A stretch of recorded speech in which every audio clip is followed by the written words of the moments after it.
देशात आता E10 petrol मिळणार. 8 कोटी गाड्यांची E20 पासून सुटका. मुख्य आर्थिक सल्लागारांच्या सूचनेनंतर हालचाली. नीट नंतर देशात सर्वाधिक चर्चेचा आणि वादाचा मुद्दा आहे तो म्हणजे इथेनॉलचा. सरकारनं पेट्रोल आणि डिझेलमध्ये 20% इथेनॉल मिश्रणाचा निर्णय घेतल्यामुळे जुन्या वाहनधारकांनी याला जोरदार विरोध केला. अनेकांनी वाहनं खराब होत असल्याच्या तक्रारी केल्या.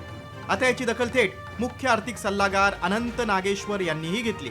त्यांनी यावर महत्त्वाचा तोडगा सुचवलाय. काय म्हटलंय त्यांनी पाहूया. देशात सुमारे 8 कोटींपेक्षा जास्त जुनी वाहनं आहेत. त्यामुळे नागरिकांना अधिक पर्याय उपलब्ध करून देताना निदान जुन्या वाहनांसाठी तरी E10 पेट्रोलचा पर्याय परत खुला करावा. भविष्यात E27 किंवा E30 कडे जाताना पिकांच्या पद्धती आणि पाणी जमिनीच्या नियोजनावर विपरीत परिणाम होईल. इथेनॉलची मागणी वाढल्यास मका आणि ऊसासारख्या पिकांचा वापर अन्नाऐवजी इंधनासाठी होईल, ज्यामुळे खाद्यान्नाचे भाव वाढू शकतात.